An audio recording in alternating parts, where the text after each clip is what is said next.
Bom dia, meus amores, tudo bem com vocês? Espero que estejam todos bem, todos se cuidando em casa, né? Para logo logo a gente conseguir estar de volta nos encontrando, certo? Mas infelizmente, enquanto isso não acontece, vamos para o nosso próximo vídeo, né? Então, assim, nesse vídeo de hoje eu vou contar um pouco para vocês sobre Hamlet, né? Então, quem for Hamlet, por que ele é uma peça tão importante quando a gente fala em William Shakespeare, tá? Então, vem comigo! Então, para a gente iniciar, a gente vai descobrir o quê?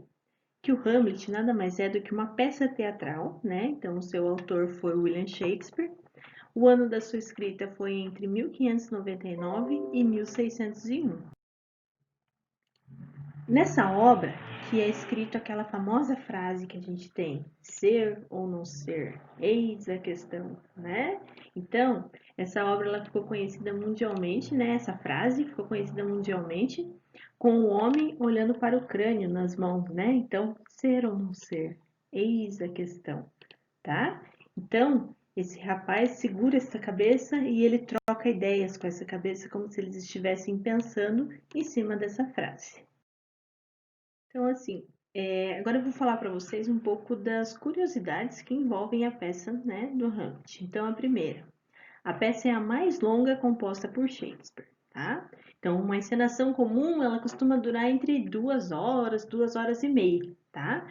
Ela é composta por 5 atos, 30.000 palavras, né? Então, se fosse transformar isso em horas, ele equivale a 4 horas de espetáculo, tá? Então, ele é bem longo. Não está situada especialmente em um movimento literário. A princípio, não ganhou muito destaque, mas anos depois, com a chegada do romantismo, né, ela vai ser consolidada mundialmente, tá? Então, lembra que eu falei para vocês anterior que William Shakespeare ele era um artista muito atual? Por mais que ele escreveu há muitos anos atrás, ele continua sendo atual, né? E aí, com essa chegada do romantismo, ele se transforma. Então, essa obra ela vai ter um grande poder, ok? Os principais personagens da peça são quem? O Hamlet, que é o protagonista, né? Peça principal, então é o príncipe da Dinamarca. O fantasma do rei Hamlet, que ele aparece para o príncipe. Então, assim, esse fantasma do rei é o pai de Hamlet, tá? Cláudio, o atual rei da Dinamarca, tio do príncipe, então é ele quem assume o poder. Por quê? Porque Hamlet ainda não podia, na época, assumir esse poder. E a Gertrudes, que é a rainha da Dinamarca, então ela é a mãe do Hamlet, e quando ela fica viúva, ela vai se casar com o Cláudio, tá? E os dois vão governar juntos. A peça, ela conta o seguinte: o rei Hamlet da Dinamarca morre sem que ninguém saiba a causa. Esse rei possuía um filho, chamado Hamlet também, e uma esposa chamada Gertrudes, e o irmão Cláudio. Com a morte do rei Hamlet, Cláudio, que é o irmão, né, casa-se com a Gertrudes, que é a mulher. Então, eles vão casar entre os cunhados e se torna tio padrasto do príncipe Hamlet. Então, além de tio, vai virar padrasto, tá? E além disso, ele se torna o rei da Dinamarca. Tudo em menos de 2 semanas. Então, o que acontece? O pai do Hamlet vai morrer, certo? Aí, em menos de 2 semanas, a mãe dele já vai se casar novamente com o tio de Hamlet.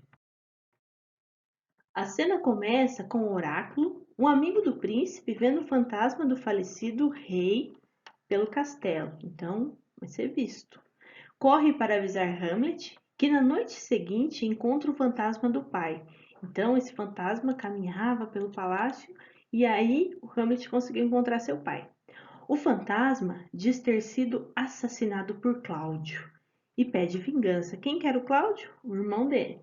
Hamlet manda que Oráculo guarde segredo sobre o que viram.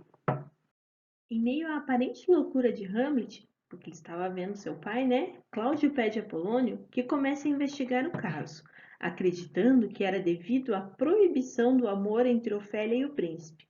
Então ele era um rapaz muito apaixonado. E aí, o que acontece? O Cláudio acha que porque esse amor é um amor proibido, ele tá ficando louco, tá? Ao mesmo tempo, chega uma companhia de teatro ao reinado E Hamlet combina com os atores que esses deveriam encenar uma peça na qual o irmão de um rei o mata. A encenação ocorreu e, ao final, Cláudio saiu imediatamente do local. Diante disso, Hamlet teve a certeza que ele era o culpado e se viu obrigado a seguir com sua vingança. Então, o que acontece? Essa peça de teatro vai surgir, aí o Hamlet combina com os atores. Vocês vão contar a história, né, de dois irmãos, um vai matar o outro. E aí, o Cláudio, né, ele sai correndo. Então, ele sai imediatamente do local. Ele não aguenta ficar naquele local, tá? Hamlet vai atrás de Cláudio para matá-lo, mas desiste ao ver que ele estava rezando e prefere vingar-se mais tarde. Então, ele guarda aquela vingança para depois, né? Depois, o príncipe tenta conversar com sua mãe, Gertrudes, acusando-a de infidelidade ao falecido pai. Logo, escuta um barulho atrás da cortina e percebe que estava sendo espionado, então tinha alguém escondido, né? Acreditando ser Cláudio, marido da mãe, mata o homem e depois vê que era Polônio. Então ele se confundiu com quem ele ia matar, né? Cláudio decide mandar Hamlet em exílio para a Inglaterra. Contudo, o navio que Hamlet estava é atacado por piratas. Sendo rico, o príncipe oferece um amontoado de dinheiro para os piratas levaram-no de volta ao seu reino. Nesse ponto, já não se sabe mais se a loucura de Hamlet é fingida ou se tornou real. Então, ele tinha um desejo tão grande por essa vingança que não se sabe a que ponto ele fica louco ou ele está se fazendo de louco. Então, essa loucura que ele tinha, tá? Diante da morte do pai, da loucura de Hamlet e da incorrespondência, Ofélia começa a ficar depressiva e o enredo sugere que ela se suicidou. Então, assim, ó, o William Shakespeare ele escreve as peças, mas ele deixa sempre assim, no ar, aquilo, será que aconteceu ou não, tá? Então, por isso que ele coloca, sugere, né? Laerte fica sabendo da morte do pai e da irmã e sai de onde estava em direção ao castelo para vingá-los. O rei Cláudio tenta mediar a situação. Então, o que ele faz? Ele propõe uma batalha de esgrima entre Hamlet e Laertes. Contudo, vendo que o sobrinho estava louco, arquitetou duas formas de matá-lo.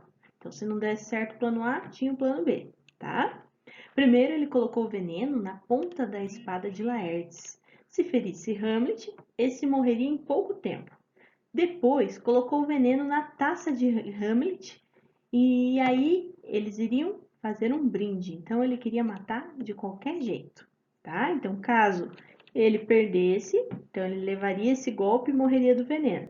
Caso ele ganhasse a batalha, eles iriam fazer um brinde e aí ele iria tomar esse veneno também, tá? No meio da batalha, Gertrudes acaba bebendo um pouco da taça com veneno que estava separada para Hamlet, e logo depois, Laerte consegue ferir Hamlet. Contudo, segundos depois, há uma troca de espadas na luta e Hamlet fere Laerte com a espada envenenada. Então, nessa troca, acabou que nem o plano A nem o plano B não deu certo, né? Por quê? Porque trocou-se a espada e aí o Hamlet consegue ferir o Laerte, tá? Quando todos os afetados começam a desfalecer, Hamlet percebe a emboscada e obriga Cláudio a beber o restante do veneno da taça. Assim, como uma típica tragédia, todos os personagens principais terminam mortos, tá? Então, a principal peça de Hamlet dura em torno de 4 horas, né? E conta essa história trágica, né? Com um final um pouco trágico, certo? Então, galerinha, chegamos ao final da nossa aula de hoje. Espero que tenham gostado um pouco da história do Hamlet, né? Lembrando, eu resumi ela bastante, porque ela é muito longa, tá? Então, qualquer dúvida que vocês tiverem, me manda no Positivo On, eu estou disponível lá. Beijos, fiquem em casa, se cuidem, tá? E muito juízo. Beijo, tchau, tchau.